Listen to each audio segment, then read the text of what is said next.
You need this back. You gonna put them in here whenever you get done washing them? Yeah. We need to wash it out too, or I can rinse it out. Okay. It's about the best way to wash them beans, ain't it? It works pretty good.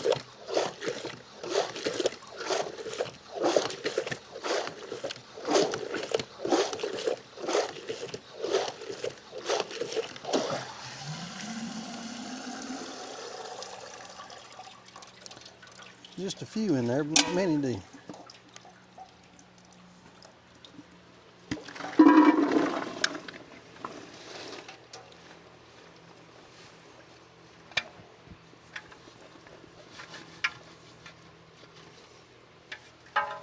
Honeybee, I guess she's wanting some water. Oh, yes.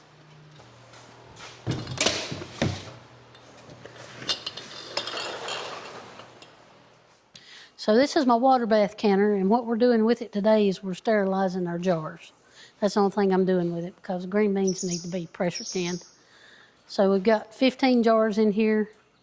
They're not coming up to a boil yet, but I'll bring them up to a boil and boil them for about 15 minutes and they'll be ready. This is my hot packing water. So we're going to do what's called a hot pack. We'll take the green beans, put them in a hot jar, fill the after we get the green beans in, we'll fill the jar with hot water. We'll put a teaspoon of salt in them. We'll put the lid on them, and then we'll put them in the pressure canner. So that's what we're doing now. We're getting ready to fill jars. This little pot is for my lids. So we'll put some lids in here and let them get warm too.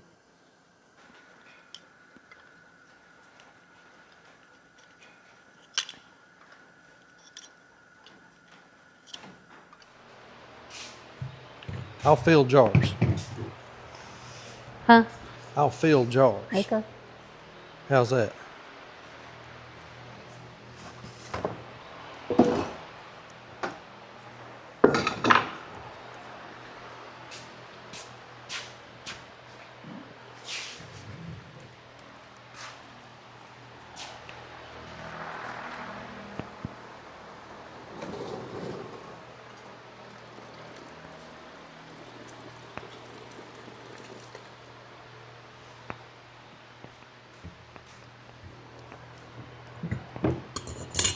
Just use my hands, is that all right? Yep.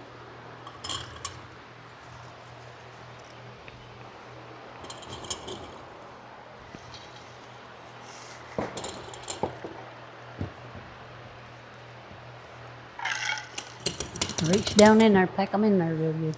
That thing's gonna be too hot to pick up, ain't it? Just do it like this. I usually pound it against the palm of my hand. There you go. Is that all you need? Yep. That enough? Yep. That'll work.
So how many cannon Nazis are gonna come out of the woodwork on this?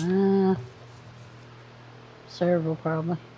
What are we doing not by the book here? I don't know. This is almost exactly how my grandparents done it. We all survived.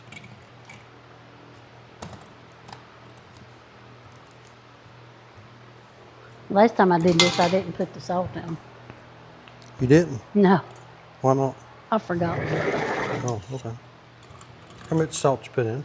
About a teaspoon. And then that's just hot water, right? Hot water. Just salt all and it hot is. water. It's all it is.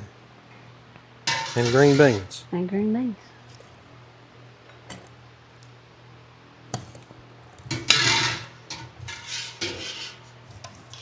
One problem somebody's going to see is that I'm not wiping the rims of these jars off. Oh, yeah. Why are you not doing that? Because they really don't need it.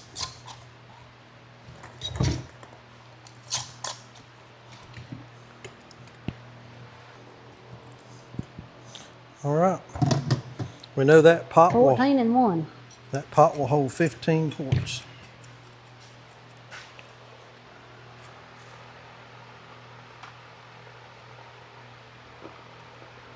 And you arrange them in here so nothing's touching.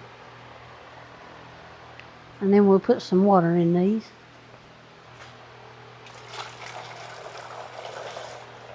So for these canners, these are all American canners. And the neat thing about these is they don't have rubber gasket seals in the lids.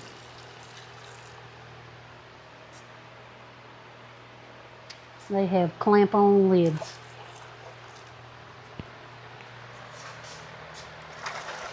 Man, that's hot.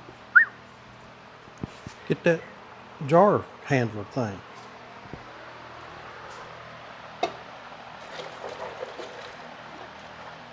You don't have to.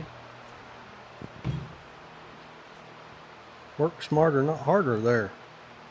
Whistle britches.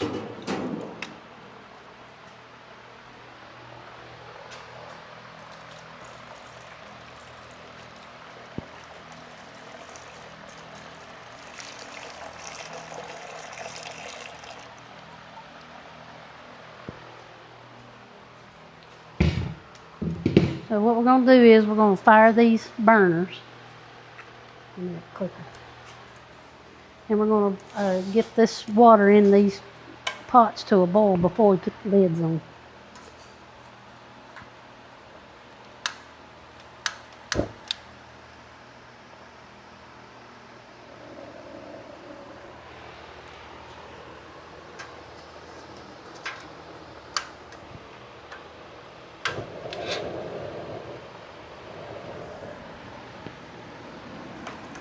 And while those are coming up to a boil, we're going to put some Vaseline on the lids of these canners. Instead of a rubber gasket, these canners use Vaseline. And so you just smear it along the edge of the lid.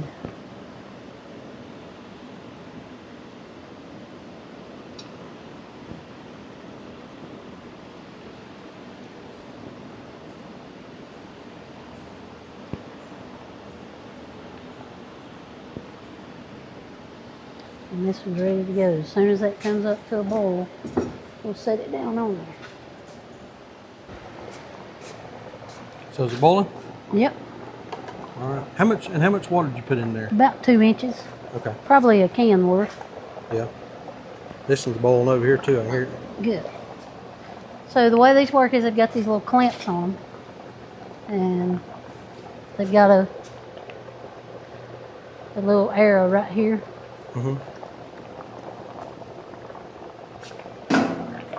Where's Turn your this one around. It's just dish rag or something. So you see that little line right there on the pot, and then there's an arrow right here. You want to line those two things up.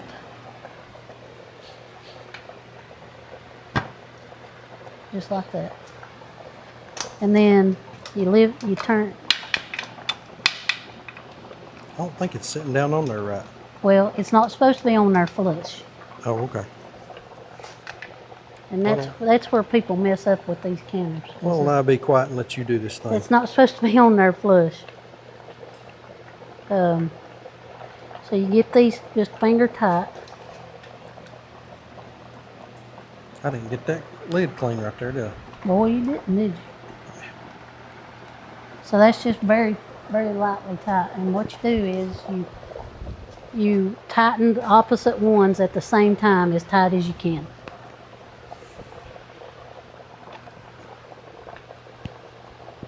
And you go all the way around the canner doing that.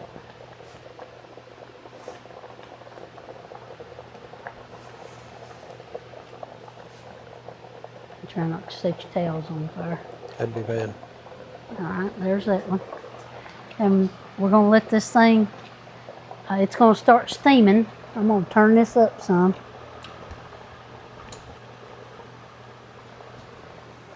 So it's gonna start steaming, and once it starts, you can see it's already bubbling. Once it's got a jet of steam coming out of it, we're gonna let it steam for 10 minutes before we put the weight on it. The jiggler. The jiggler.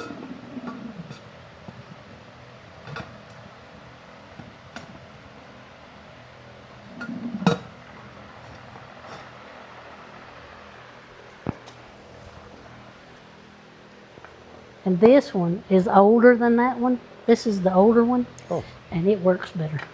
Works better? Yeah. Oh. And we're waiting till you get a solid jet of steam coming out of that thing, Yes. Right? We're waiting for a solid jet of steam coming out of both of them. All right.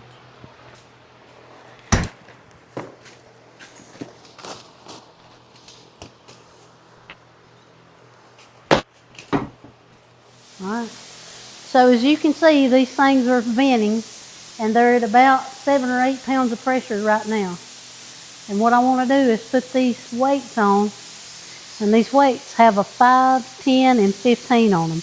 And that tells you what your weight is, how much pressure you have in your cooker. So I'm going to put these on the 10, and I just set it right on top of that.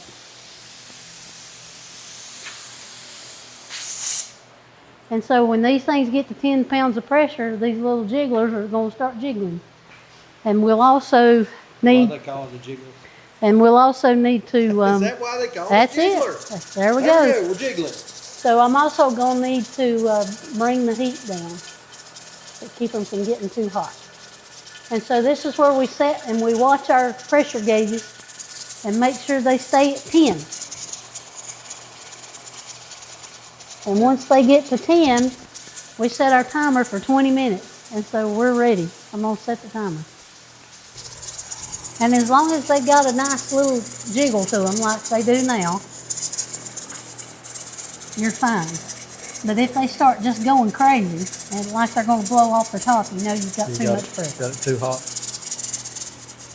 And so you see this one's right at 10 and my jiggler's not doing much at all, so I'm going to turn it up just a touch.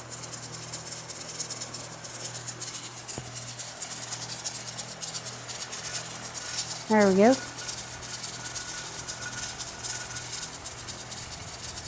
That's all you want, just a little jiggle. So now we got, what'd you say, 20 minutes? 20 minutes. All right. And while we're waiting on that 20 minutes, I have a customer to call.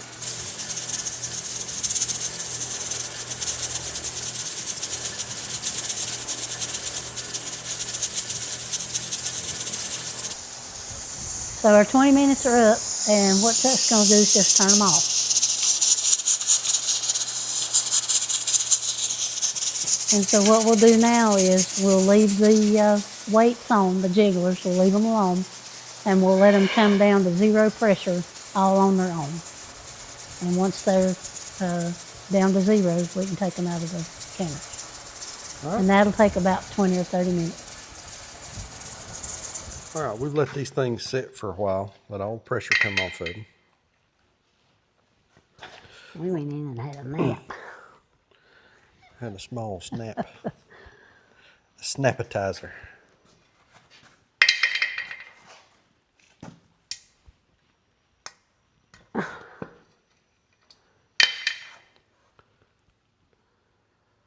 It's still hot. Still hot.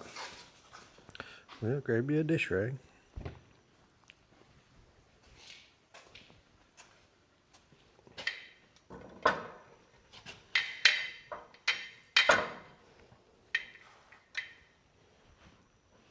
Sometimes I have to take a hammer and whack it.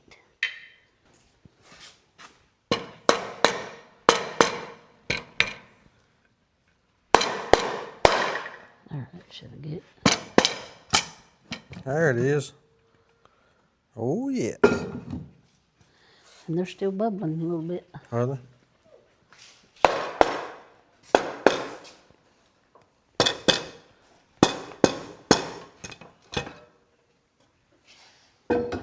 Now you want to put a towel down to set them on, or I'm gonna put them in the box here. Gonna put 'em in so the they'll box. stay warm longer. all right?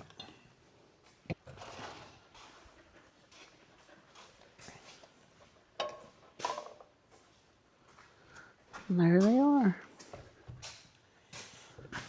Already sealed. Oh, top's done pop down on. It's not that one right there. Looks like it has on all of these. How about that? That didn't break, did it? No, it's because it's in the center. Oh, okay. Boy, they look nice, don't they? They look really good. Look like green beans. Hey? Mm-hmm. Maggie, get down, honey. Crazy puppy. It did break. Bottom did break on that thing, didn't it? Man, it just went everywhere. Son of a gun, you got another box? Yeah. Get your box. I was afraid that might have happened. Well, that's disappointing. Daggone. Seems like we always lose one jar. Yeah, there's always one, ain't there?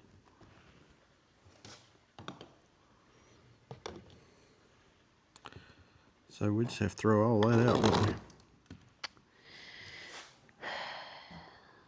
Yeah, I guess. Man, that's disappointing.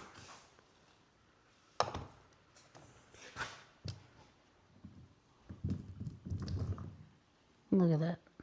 Son of a gun. That's an older jar. Is that an older jar? Well, it's been used before. Yeah. So, Well, and where I was going with that, so I'll tell y'all on the video. I was talking to a neighbor a couple days ago, and she was telling me that some of the jars that she had been buying, new jars, Golden Harvest, said that was her favorite brand she'd been using for years. But this year she'd bought some brand new jars, and she had 2 or 3 do that to her. And while we were standing there talking, she was showing me those jars, and she had a new one and an older one. And you literally could tell the weight difference between the newer ones and the older ones. And while we were looking, that new one that I had in my hand had a little hairline crack in it. So, gotta be careful on your jars. Make sure you're getting good quality. Of course, that's what she'd been buying for years, and the quality had just gone down this year. So, I tell you, I think sometimes the best jars you can buy are if you find somebody that, grandma's passed away and they're cleaning out her pantry and she's got a bunch of old canning jars she's been using for a while. yeah. Sometimes those may be the better ones. So. All right. Well, we ended up with 13 quarts out of that bunch, didn't we? We always seem to lose one. That's disappointing. Disappointing. Tell you what I'm going to do, though. Come on. Tastes like a green bean. Tastes like a green bean to me. Not bad. That's pretty good. And before somebody goes crazy, because we took a bite of those, the bottom did not shatter. So it's not like there's a bunch of glass shards in it. It popped pretty clean off of there. And looks like, yeah, part of it came right around the seam where the bottom was molded into the jar. Right there. Not bad. Not bad at all.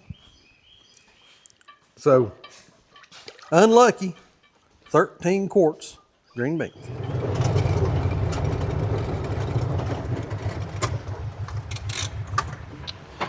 All right. So we've got one more, actually it makes it 3 more pieces that we need to cut for the class where we're building our timber frame store. So I'm down here at the sawmill, and a couple days ago, I've got a cant up on a southern yellow pine cant up on the sawmill. And a couple days ago, I cut most of it down. I've got an 8x12. That's what I've got. I've got an 8x12. So we're gonna skim that thing down, make it an 8x8 with a 4x12. And then I think I'm gonna take that 4x12 and cut it in half and get us 2 more rafter pieces. So got a little bit of work to do. I need to do a little bit of cleaning, tighten the blade up, but let's see if we can't get this thing finished up. So I forgot to hit the record button, so we'll start over. Today we're making for supper meatloaf, tomato pie, mashed potatoes, and some green beans that we picked out of the garden a couple days ago. So I'm starting out with my pie crust for my tomato pie. And in here I've got 1 1/4 cups of flour, half a tablespoon of sugar, half a teaspoon of salt, and we're getting ready to put a stick of butter, cold butter that's been cubed up in here to make our pie dough.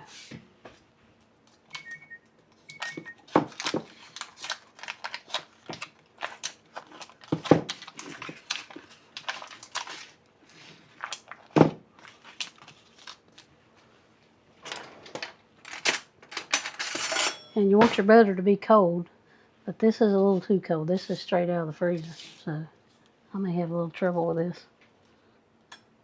This is actually working out pretty good to go into the flour mixture. And what we'll do is we'll pulse this to get it all mixed together.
There we go.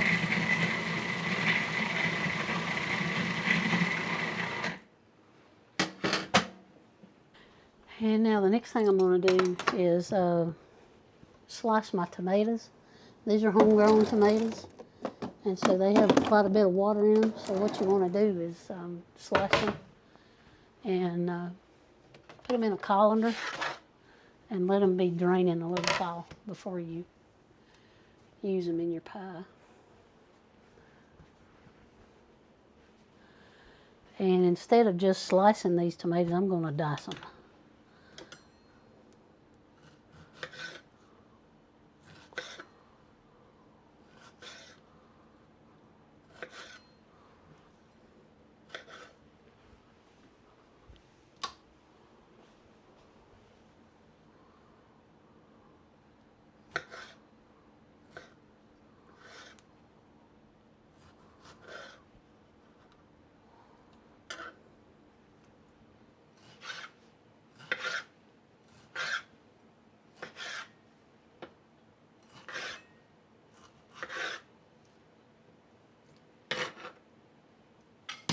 So I'm going to set these over here in the sink and just let them be draining. And I'm going to sprinkle a little salt over them. That'll help get some of the water out of them.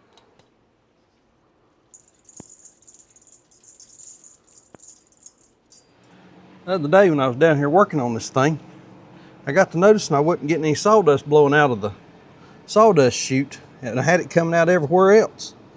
And I've got a clog or something, and so I've got this side over here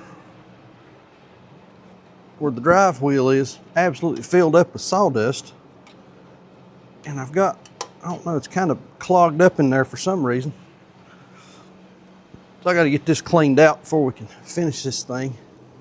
And I had company come by while I was working, so I had to stop for a few minutes anyway. And so I got started cleaning it out. I just ain't got it finished. I think what it is, I think that pine has got so much pitch in it, so much sap. Plus it's flung a couple pieces of bark up in there. Need something longer. Flung a couple pieces of bark up in there that it just stopped this up. Sawdust started building up everywhere else, and it wasn't coming out the chute. So we'll just clean this thing out a little bit. We'll be back in business in just a minute.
So I think I misspoke a minute ago. I have a 12 inch by 8 inch cant right here. Yep, 12 by 8. And I need one more 8 by 8 to take to the class with us. And I think what I'm gonna do is I'm gonna flip this thing up. We're gonna take 4 inches off of it. That'll give us an 8 by 8 and a 4 by 8, not a 4 by 12, an 8 by 8 and a 4 by 8.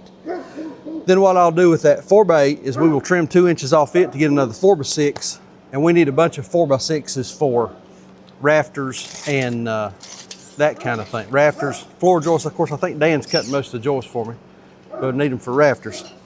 And we need those rafters to be at least 12 feet 6 inches, and this piece is going to be 12 feet 9. So that'll work out really good. That'll give us a nice another piece of rafter stock. So let's flip this thing up, take 4 inches off of it, and we'll get it moved over here. We'll have to get that stuff loaded up before long.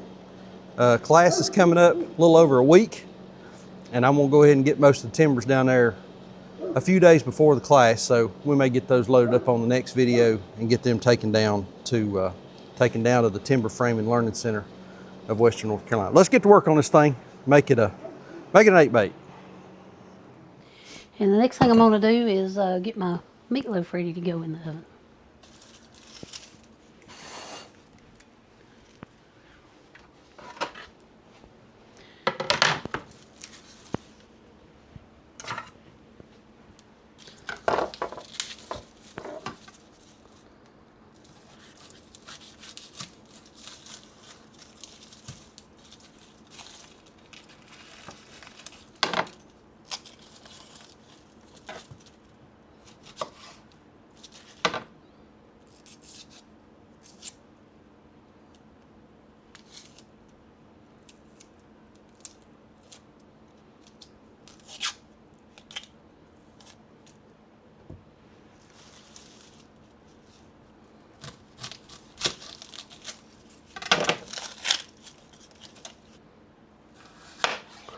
I'm not gonna need all that, I'm just gonna use half of it.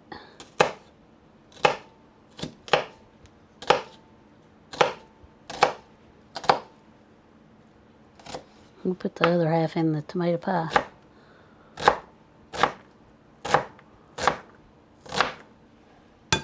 So this is onion, 2 eggs, some Italian breadcrumbs.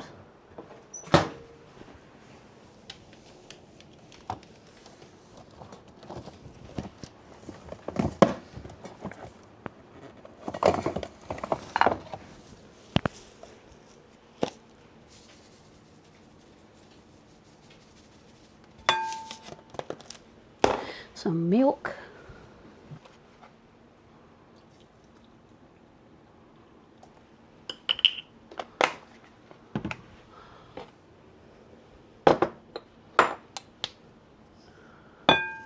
Salt and pepper.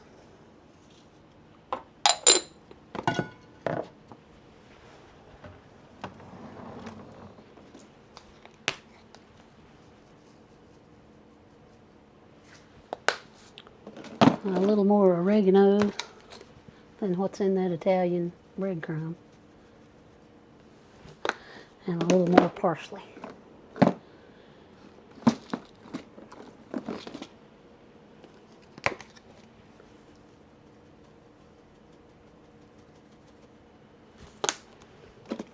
And I'll put just a pinch of red pepper flakes in it.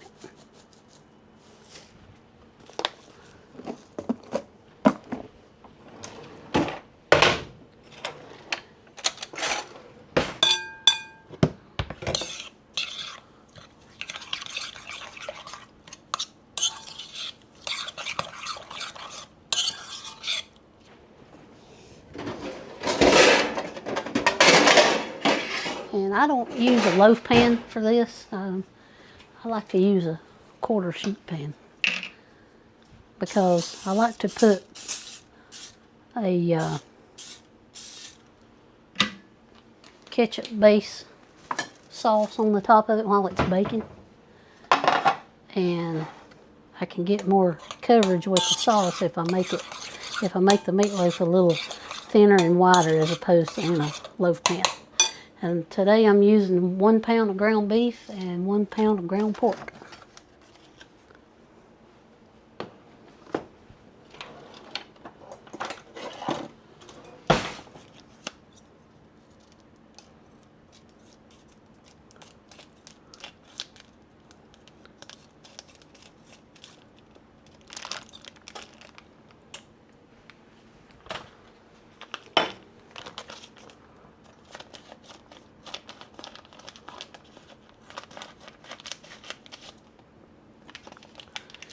And if this looks like a little different packaging on the ground beef, that's because it is. This was a cow that was injured here on our farm. Gosh, over a year ago now. And we had her slaughtered here on the farm and then taken to a local butcher to have her processed. And in doing so, we didn't have USDA inspection on this meat, so this is our personal stock of beef. And we don't sell this.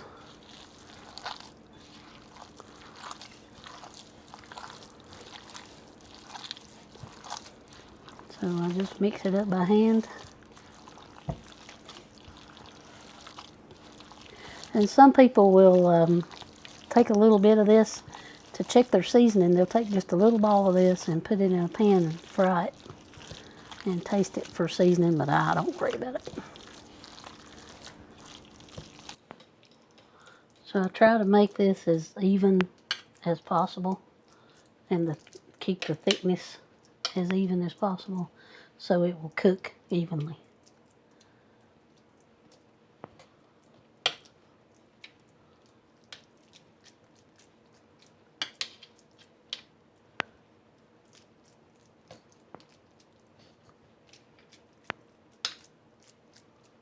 There we go.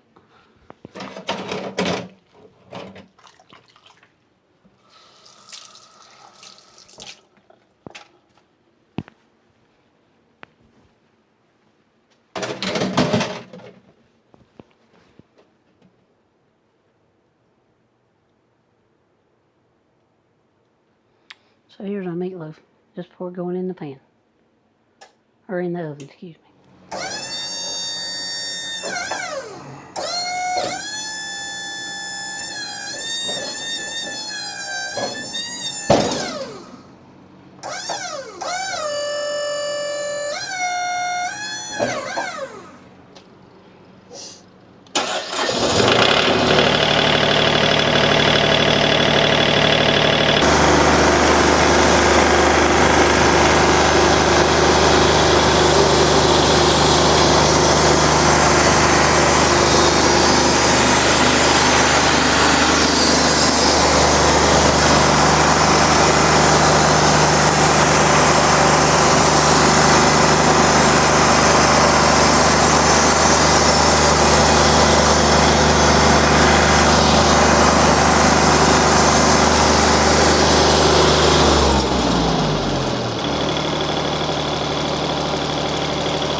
This southern yellow pine is really pretty stuff. It's kind of heavy.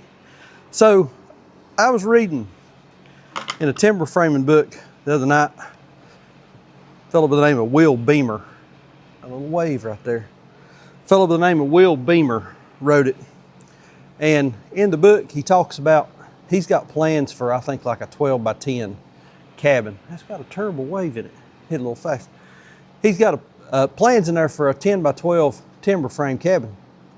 And he talks about using eastern white pine. And I would have used white pine, I just didn't have enough of it. But I had plenty of yellow pine. And he was talking about some different measurements in terms of strength of different species of wood. And I went over and looked, and I took his numbers that he had for the eastern white pine and compared it to the same metrics for the southern yellow pine. And it turns out this is actually quite a bit stronger in terms of, I don't remember exactly what the measurements were called. Had to do with shear strength and how much it compressed, a couple different, I forget exactly what it was.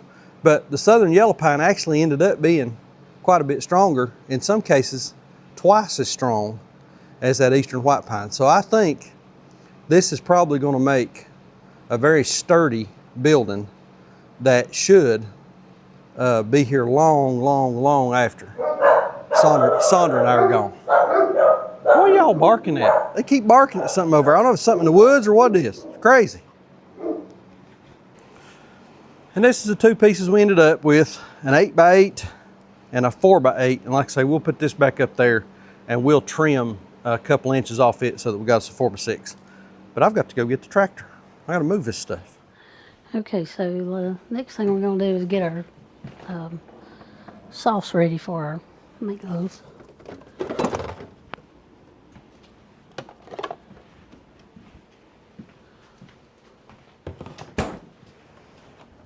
And I use ketchup and brown sugar and a little horseradish. And while this meatloaf is about, once it gets about 3/4 done, I will put this sauce on top of it and let it finish baking.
This rolling pin came from a good friend of ours, Chuck. Lives down in North Wilkesboro. Actually, he lives in Wilkesboro. He makes all kinds of cutting boards, things like this. It's beautiful. It's got, I can't remember how many different kinds of wood he said it has in it.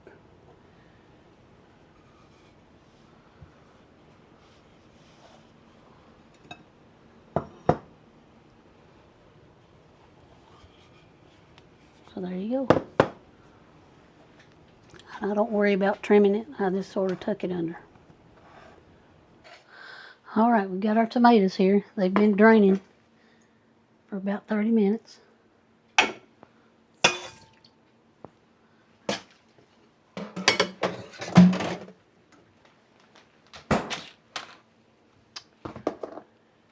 And this recipe comes to us by way of South Carolina. Rusty and Susan. A good friend of ours down that way. Got to know them through Chuck's work with the state.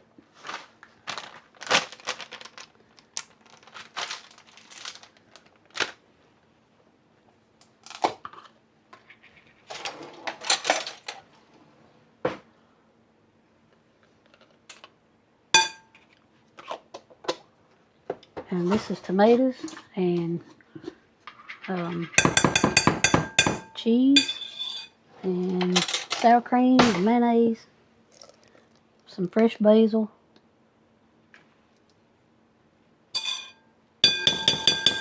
and salt and pepper, and that's it.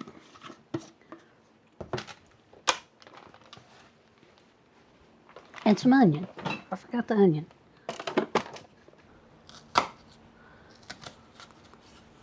I'm sure Rusty and Susan won't be offended when I say most times I use recipes as a bit of a guide, and then I kind of tweak it. And I'm sure everybody who does a lot of cooking is prone to that.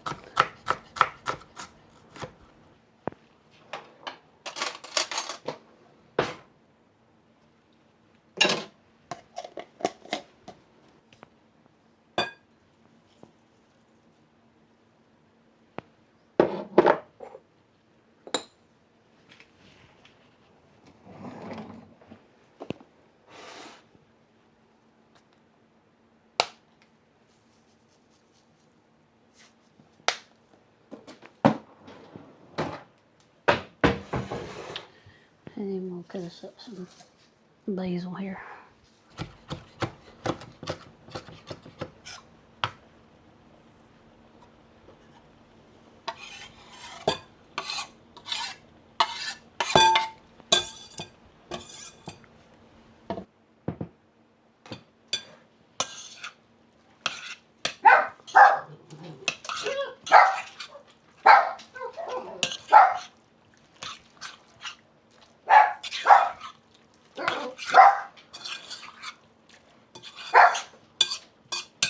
So this is our potato pie mixture, and we're going to put it right in the shell.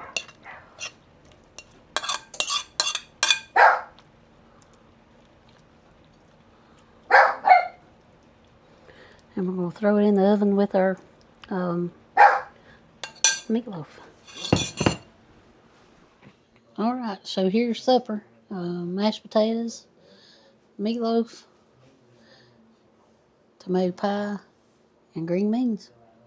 Let's eat.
You come this way a little bit with it, don't we?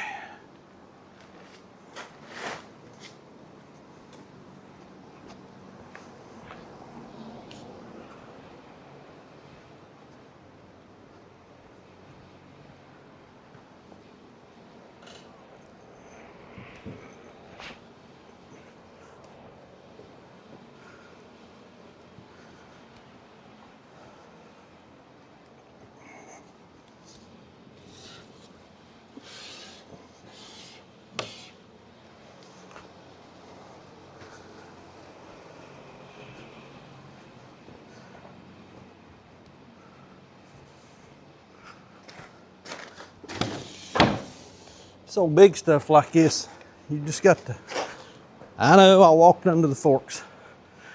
This old big stuff, you just got to take your time with it, especially when you're working by yourself to move it around. There we go. All right, let's finish this little 4x6.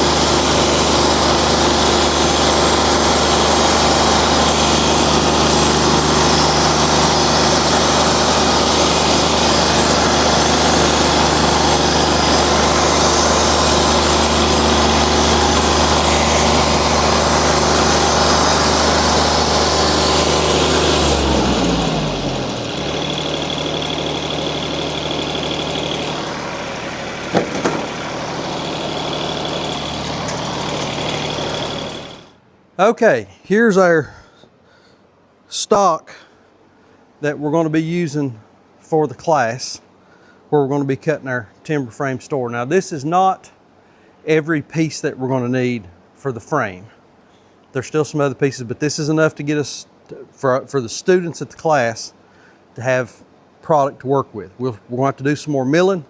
We'll have to get some more product down to Dan so that he can finish cutting the rest of the cabin and the porch. Like I said, it's going to be a 16 by 20 cabin with a front porch. We'll have a couple of doors, some windows, all that kind of stuff. But this is just the frame. Now, and we'll talk about this more later on, we're still going to have to cut siding, flooring.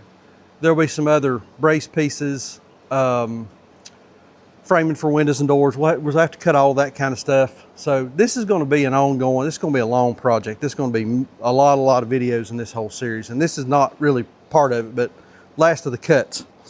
Ended up for the class, I've got 2 8x12s, which are going to be seals.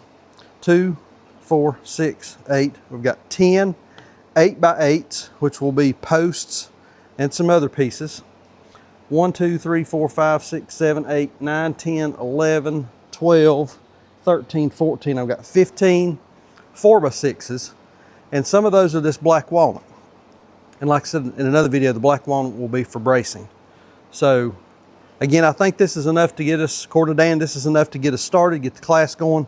We have developed a little bit of mold on this out here because it's been so wet. We've had so much rain. And I talked to Dan about that the other day. Happens all the time. He's got some bleach mixture that we can spray on that'll clean it right up. And then once we get inside, get it dried in and all that kind of stuff, it won't be a problem. But it's been sitting out here in the sawmill shed. Humidity, I bet the humidity right now is 120%. It's just the temperature right now, I looked a few minutes ago, 85, but the real feel is like 104, just because of the humidity. It's crazy. But I think this is going to be enough to get us on the class. Next video, we'll get this loaded up. We'll take it down to Dan. We'll drop it off. And then I hope to be shooting. I'm going to be doing the class. I'm going to take the class. Saundra may be coming down a day or two. But I hope to shoot a bunch of footage while we're down there so we can show y'all how that class went. And if you didn't get in this one and you'd like to get into one later on to learn how to do this for yourself, maybe a little bit of behind the scenes kind of deal, what you get with the class and how all of it works and that sort of thing. But for right now, Saundra's been out the house fixing supper. I think she's done some meatloaf and green beans, a tomato pie. We got a recipe from my buddy Rusty and Susan down in South Carolina. I've known Rusty for a long time in the EMS world. He sent us a recipe for his famous tomato pie, so I think she's trying that out tonight. But anyway, like we always say, please keep us in your prayers. May God bless you and your families. We'll see you on the next video.